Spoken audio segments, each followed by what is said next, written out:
Tao po? Ay, yes, ano yon? Ito na po yung order ng pagkain. Ay, oo, buti naman dumating na. Nagutom kasi ako ngayong gabi. Tinatamad naman ako magluto, kaya umorder na lang ako. Sige, salamat, akin na. Oops, teka lang, bago ko po iabot yung pagkain na to, meron lang akong gustong sabihin sa inyo. Alam nyo ba na pamahiin na bawal mag-abot ng pagkain tuwing gabi? Malas daw yun. Ay, sorry, hindi ko alam. At least ngayon alam nyo na eh. Basta ako, nagsabi lang ako. Kayong bahala kung gusto nyong malasin. Hello, oo nga, anong gagawin ko dyan sa in-order kong pagkain? Sige, mas mabuti na yun, nag-iingat. Wala naman siguro masama kung sumunod sa mga pamahiing ganyan. Mas mabuting sa'yo na lang yan. Iuwi mo na yan, kainin mo na lang yan. Yun! Ay, joke lang. Hindi. Ano, yan, mabuti yan. Sumusunod sa pamahiin. Ligtas, walang mangyayaring masama. Ayos yan. Yung bayad din nga po pala neto, nasaan? Yan. Una na ako, ma'am. Salamat. Woo! Kapag sinuswerte ka nga naman, nakauto na naman po tayo. Opo, pamahiin is the best! Mga nagpapauto, talaga naman, mga uto-uto sa pamahiing iyan.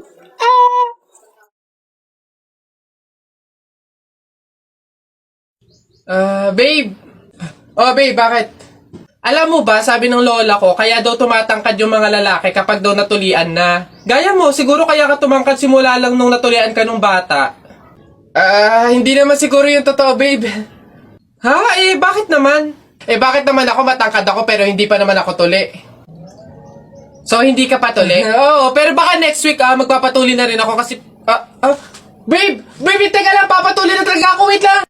Uy, Cheryl, thank you so much sa pagbisita, ha. Nag-enjoy talaga ako buong araw, promise. Welcome, Beb, at salamat naman sa pagpapatuloy mo sa akin, ha. Una na ako, ha. Bye! Bye, ingat! Shucks, maliliit na ako sa pupuntahan ko. Nasaan na ba kasi yung kwintas ko? Dito ko lang yun nilagay, eh. Wow, babe! Ang ganda naman nito! Bagay sa akin. Joke! Over naman sa judge. Ba't naman niya kukunin yun, di ba? Tsaka friend ko yun eh. Bala na nga. Di ba? Feeling ko nga magjowa na sila eh. Tingin mo. Siguro. Babe, pabantay nga muna nitong bag ko. CR lang ako. Go, babe. I'm here na. Babe, punta na ako dun sa may counter. Magbabayad na ako. Ikaw ba? Una ka na, babe. Sunod ako. Teka, nasan yung cash ko? May cash akong dala.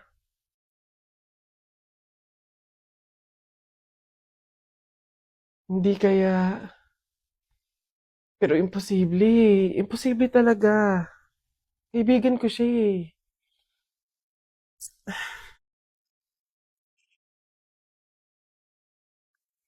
Ay, ang ganda naman ng frene ko. In fairness. Teka, kwintas ko ba to? Hello, Cheryl? Nakita ko kasi yung story mo eh. Huwag kang magagalit ha, pero umamin ka nga sa akin. Kwintas ko ba yung suot mo? Babe, sorry ah. Siguro baka naiinggit lang ako kasi meron kang mga bagay na hindi ko mabili.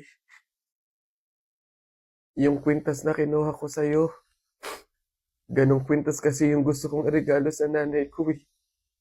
Kaso nga lang mahal, kaya hindi ko mabili. May mga damit din akong nakuha sa'yo kasi sa tuwing nakikita ko yung mga kapatid ko na lalabas, wala man lang silang magagandang damit na naisusuot. Babe, sorry ha. Kasi yung pera na nawala sa bag mo, ako din yung kumuha nun. Binili ko kasi ng gamot tsaka ng pagkain si tatay eh.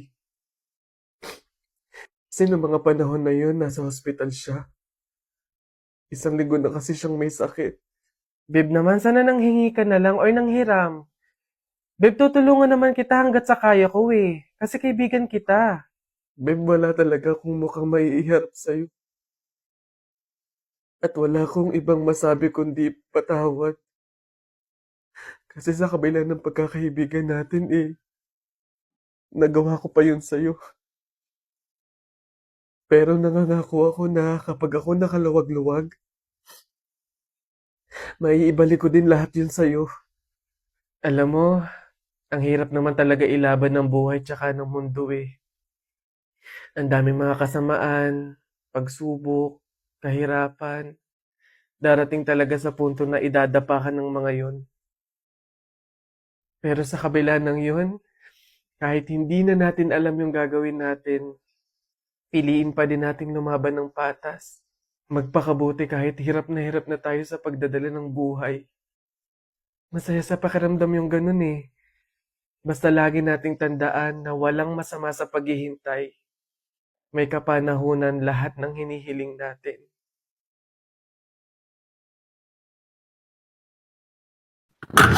Guys, may kwento ko sa inyo. Minsan lang ako magkwento dito sa TikTok, kaya makinig na kayo. Ano to, kabobohan moment, kahapon. Tinry kong umorder sa isang milk tea store sa isang mall. Maganda yung milk tea store na yun. Talagang Instagrammable. Ang cute talaga, ganon.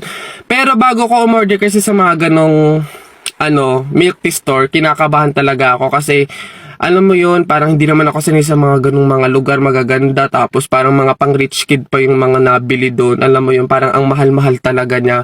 Ngayon, buti na lang may menu na doon sa labas. Tapos chinek ko, sabi ko ay, may budget ako, kaya ko itong bilhin lahat. Gumanon ako. Sabi ko, di nagkaroon ako ng confidence na talagang order ako dito. Ganon. Tapos, ayun na, order na ako. Tapos, nagbayad na ako. Sabi ko, ma'am, paano po yung pag-pick up po ng order? At hihintayin ko na po dito mismo o meron po akong lugar kung saan iintayin ko doon? Wala siya sinabi, hindi siya umibig. May binigay lang siya na bilog. As in, bilog na parang laruan, na hindi ko alam kung ano yon. Kaya sabi ko sa isip ko, ano to, ba't may ganito? Iniisip ko na lang na laruan yun na parang freebie, ganon. Kaya umupo na lang ako doon. Tapos naghihintay na ako mga 2 to 3 minutes, bigla siyang tumunog ng malakas. Tit! Ganon. Tapos sabi ko, baka sumabog to. Gumano na ako. Nakakahiya. Ang dami pa man din tao na andun. Tapos sabi, hindi kaya yan tumutunog kasi pwede mo nang pick upin yung order mo. Like, alam ko na may ganong bagay para pwede mo nang pick upin yung order mo. Ngayon lang ako nakakita ng ganon. Tapos, number 6 po, number 6. Hindi naman ako naingli. Kasi nga wala naman, basta wala siya sinabi na kahit ano about do sa binigay niya kung ano yun. Para lang siyang talagang laruan. Tapos pagpihit kong ganon, may 6 dun sa gilid, napakaliit. Hiyang-hiya naman yung number sa inyo. Napakaliit talaga ng number 6. Sa akin nung ba nangyari yun? Hindi ko naman alam na may ganon. Imagine mo, bigla na lang siyang tumunog na ganon. Tapos talaga nagpanik ako doon, nagtinginan yung tao, tapos nagtatawanan pa yung iba. Nakala mo naman di ko nakikita. Bakit ba? Ngayon ko lang nakita yun. Yabong niyo dyan Colin. Yes, Jake, ano yun? Happy Valentine's Day. May sasabihin sana ako sa'yo go lang, ano ba yan? Huwag ka sanang magagalit pero crush kasi kita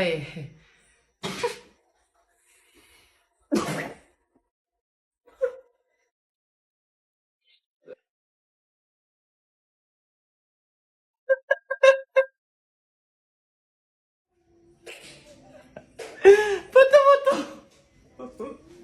ba't ka tumatawa?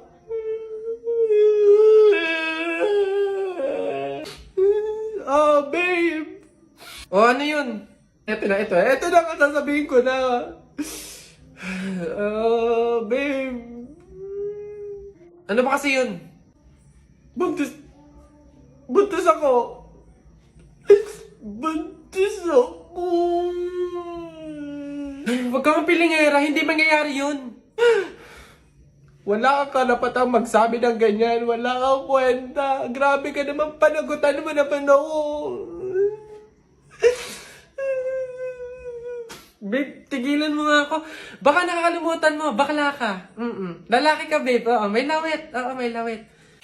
Roxanne, Happy Valentine's Day. Ito na talaga yung time para laksan ko yung loob ko. Liligawan na talaga kita. Meron nga pala akong gift sa'yo na stop toys. Yung favorite mong Doraemon. Tapos may letter nga pala ako sa'yo. Sana magustuhan mo. Wow, grabe naman si Butcho ko. Napaka-sweet naman. Thank you. Happy Valentine's Day. Sweet mo talaga. Colin, may nagpapabigay daw nito. Ay, sino nagpapabigay? Ayun, no?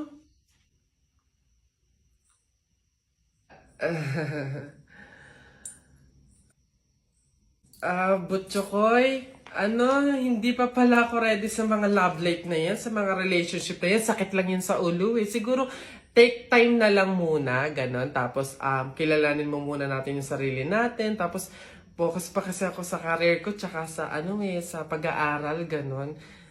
Sige, next time na lang ha. Una na, may pupuntahan pa ako eh. Sige ha. Anong laban natin dyan? Tay tayo dyan. May pasasakyan na, may pera pa. So, paano? Nak! Nay! Bakit? Mamaya, bago ilibing yung lolo mo, kunin mo yung pera sa kamay niya, ha? Ha? Grabe naman, bakit kukunin? Eh kasi, pamahiin daw, swerte daw yung pera na yun. Dali. Ay, totoo, Nay? Sige. Lo, tabi-tabi lang po muna ha. Kukunin ko lang po yung pera kasi sabi po swerte daw po yun. Hoy!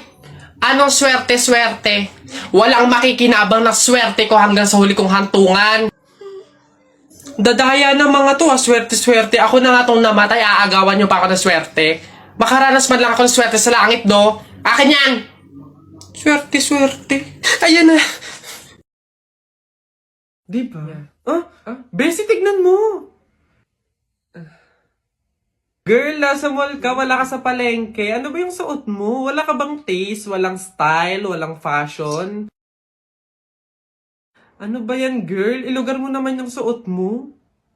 Baduy? Bakit hindi mo kami try gayahin, girl? Sosyalin, yayamanin, fashionista, ganyan. 2023 na, glow up naman, girl. Habol tayo. Or baka naman, Bessie, walang pambili. Mahirap siguro, ganun, poor. Alam mo, girl, madami dyang mga cheap store, yung mga ukay-ukay. Try mong tumingin sa mga ganon. Para naman maging maganda ka at maging presentable yung suot mo. Ano ba yan, Bessie? Wala bang tricycle dito or jeep man lang? Paulan na, oh. Ano ba yan? Paano tayo makakauwi nito? Oo nga, Bessie, hindi naman tayo pwede mag-book. Ang mahal-mahal ng pamasahe doon. Oh, girls! Ay. Kayo yung nakasabay ko sa mall kanina, di ba? Anong ginagawa? Commuters ba kayo? Ay, kala ko naman kasi kung makapan-judge ko yung kanina. Naghihintay kayo dito na ng jeep, no? Tricycle? Kawawa naman pala kayo. Girls, next time ha. Wag kasi kayo man-judge ng kung sinong tao, lalo kung hindi nyo naman kilala. And wala namang issue pagdating sa pananamit. Kayo talaga. Sige na, una na ako ha. Ito kasi yung sasakyan ko. Oo, tama. Kahit ganito yung pananamit ko, may sarili akong sasakyan. Sige, una na ako. Wait, sa ganyang pananamit, mag-commute lang kayo. Gusto niyo sumabay? Pwede ba kahit saglit lang? Siyempre naman, hindi. After nyo akong i-judge kanina na pampaleng ko yung suot ko and wala akong fashion, walang style, tapos sasabay kayo, wag na lang siguro muna. Bye! Ingat! Ay, wow! Ang ganda nito, girl! Pang outfit sa BGC! Buti 50 pesos lang! Eto nga, Bessie, mukha akong mayaman dito. Bigat. Oh! Hoy! Ay, lo! Kayo pala yan, Diyos ko! Nag-okay pala kayo? Akala ko mga branded yung suot nyo. Akala ko ba, girl, sosyalin, yayamanin. Ay, naku. Grabe kayo makahusga sa akin ng isang araw, ha? O sige na. Again, ha, ang buhay hindi nakadepende sa pera at pananamit. Mayaman, mahirap, or may kaya ka, ang mahalaga, wala kang ginagawang masama. Thankful ka na nabubuhay ka sa mundong to, ganun. O sige na, una na ako, ha? Ito kasi mga pinabili ko, ang dami. Ingat!